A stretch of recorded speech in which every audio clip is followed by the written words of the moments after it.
I've made my course, but nobody's buying it. It's not selling. There's some specific things that I do think are very important to have in your course, to set up with your course, and the way you present your course that is actually going to make it something people want to buy. And by the way, I actually have all of these points I'm gonna make in this video in a free Google Doc. So if you wanna go download that as well, so you can have it to reference, save it for later, especially when you actually sit down to work on your course, you're gonna wanna grab that. So I'll have a link down below in the description. Okay, so the first thing that is super important whenever I hear one of my students saying like their course isn't selling, the first thing I think about is, did you do your research? And not did ChatGPT do your research, not did you just do what you feel like sounded good, but did you actually do market research from your ideal clients? Like, what are the things that they are saying that they want? What questions does your audience ask you? What are some common pain points, desires, solutions that they crave? And what's the way that they're asking for it? Like, how do they phrase it in very plain speak? Oftentimes, a lot of us use terms and terminology and phrases that our ideal client might not even totally understand. So making sure you really bring it down and like make it so incredibly easy and clear that it's like something people can understand. Like doing that market research by searching comment sections, searching content, even if you already have clients or customers, searching like, what are they saying in your one-on-one calls? Or what are they saying when they onboard with you? Or what are they saying in their questionnaires? Or what are they saying in their messages to you? Like, what are the things that they are wanting, and how can you clearly communicate that back to them in your messaging? But also, doing this is going to make you have a better product because you're going to create a course that is actually what people want in the end, and you're actually going to be able to deliver on that. So not only creating great marketing and messaging, but like creating a great course people actually want. So if you did your market research and you proactively yourself talk to your ideal customer, if you actually did the research on what they're saying, the second thing that I always look at is, did you perform a really great launch to your audience? Because your own audience is going to be the easiest people to convert into course buyers, not someone else's audience, not cold leads from ads, but the people already following you or already on your email list are going to be your hottest, easiest buyers. And so how can we get them into your course, create a really great, authentic, genuine launch to them, and bring them into actually buying your course? So if you back it up a step, this can also start with testing your course topic to your audience by creating some content around it, by asking if it's what your audience wants from you. I've even done audience surveys that also relates to messaging, of really just thinking through, is it something your current audience really wants? And how can you create content around that topic to really test it with your audience? And if that's resonating, the messaging's aligning, then you can go on to do a really great launch to them. And by doing those things, it's really going to help validate your offer first. And you know it's something that you've positioned it well, it's something people want, it's at a price point that makes sense, you've clearly given them an opportunity to jump in. And that's a really good indication that then, okay, now you can continue to market it and to sell your course over and over and over and over again, even after you launch it the first time. But doing that initial testing with your audience and launching with your audience is going to give you a really good idea of whether or not you did a good job marketing it, or you did a good job actually creating a course idea that you know people are going to want from you. And I actually have another YouTube video too that outlines more of what launches look like, what a really great launch strategy entails. So we'll put a link to that down in the description if you want to go watch that next. Okay, then the next thing I think about when it comes to creating a course people actually want to buy, especially right now, 2025, moving into 2026, is that the structure of your course is more than just some audio lessons over slides. So what I mean by that is you have multiple different learning resources. This means you have video lessons, you have slides, maybe you have an audio form, you provide the slide deck, you have some workbooks, you have some templates, downloads, maybe even AI integration. Yes, I do think this is really important, and this is something that's becoming more and more of a expectation as far as what people actually want you to provide in an online course. And really the simplest approach here is to create like an AI chatbot where your students can ask any questions about the course content, and essentially like it's backed up with all the knowledge of your online course. But I do think this is really important, and the structure I like to think about with my online courses and what I teach, especially if you're in Create It Bot Squad, this is like the process that I walk you through. I'll put a link below if you want to check that out if you're interested in it. it. I've had students literally sit down and map out their entire course in just an afternoon. Like, it's literally so fun. Basically, what you want to do is think about how can you add a lot of variety for a lot of different learning styles, and that's going to really help people to be pulled in by what's inside of your course, especially if they're more of that like logistical buyer and they want to know like all the nitty-gritty of like what exactly is inside. By giving them a good variety of things that are going to be in your course does really, really help. And so, like I mentioned, that's going to be like video lessons, workbooks, downloads, templates, AI. It can even be, one thing that I like to do is include at least one like bonus inside of my courses.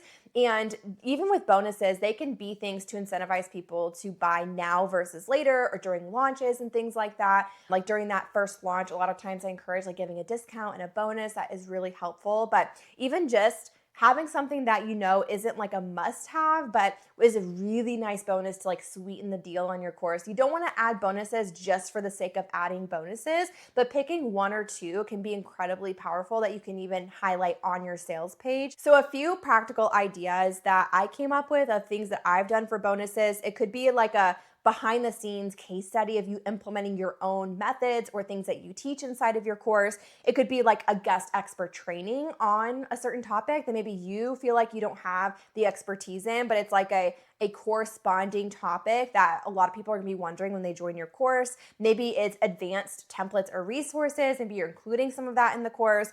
Maybe it's another mini course on like a complementary skill. So like, for example, I know when I launched, it's not necessarily an online course, but when I launched my SK mobile presets, I also had like a mobile photography lighting mini course that I was doing as like a bonus at one point. It's just like a really great complement to what that product is, right? Like people buy the presets that are wondering, how do I like take the best photos to use these presets on, right?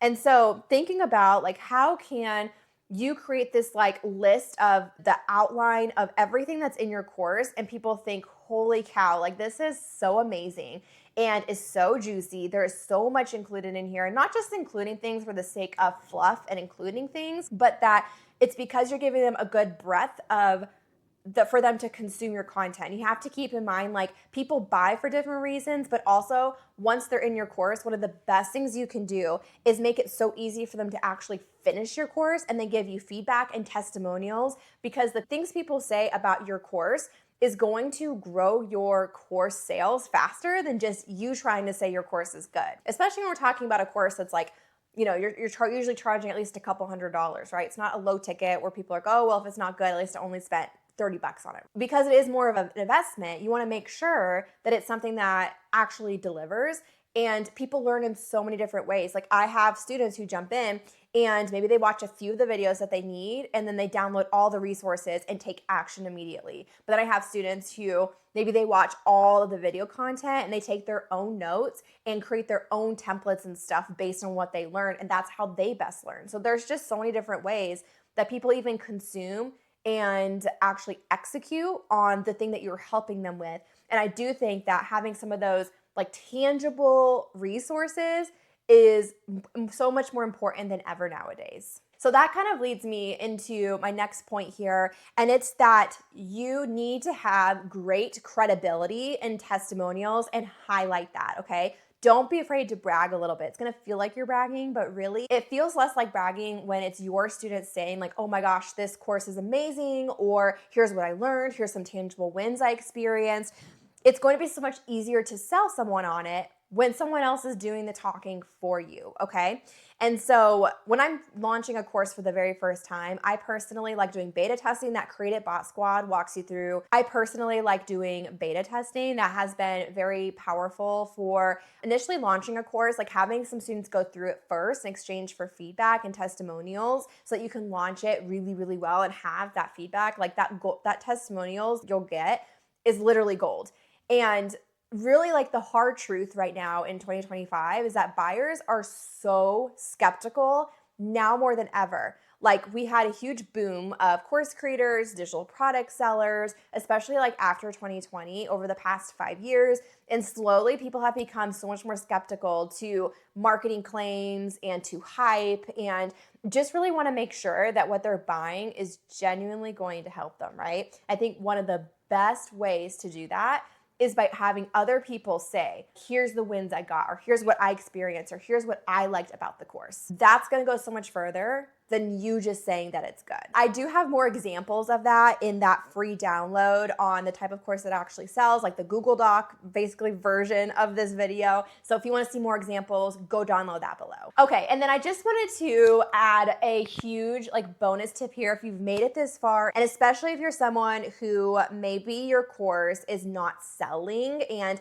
maybe you have a lot of those other things in place we've already talked about. Maybe there's some things that kind of give you some light bulb moments of my course doesn't have a lot of breadth to it, or oh, maybe I didn't do that initial market research or have those testimonials, but maybe you have a lot of those ducks in a row and something is just not clicking. Your course is just not selling. So here's my piece of advice, if that is where you are at right now, is to audit your messaging. That is going to be the key, okay? And it's gonna be messaging for making sure it's exactly what your audience wants, it's exactly how they're saying it, the language that they're using. Make sure you sell them on the things they actually want and you give them what they need inside of the course. That's a huge shift that can help with the marketing of it.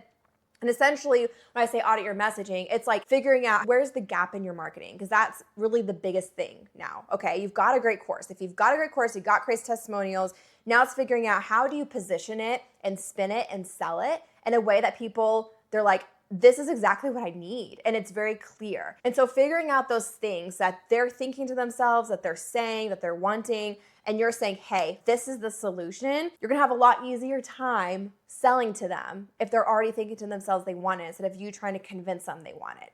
And so thinking about that is a huge game changer. And I'll even take it a step further, is you also have to think about what is the avenue that you're selling it. So I would, if you launched it before and it didn't sell well, I would revisit this, go back to auditing your messaging and all of that. Maybe try a flash sale or some sort of live promo. That's the fastest way to figure out, okay, is this moving people into my course or is there still some work to do?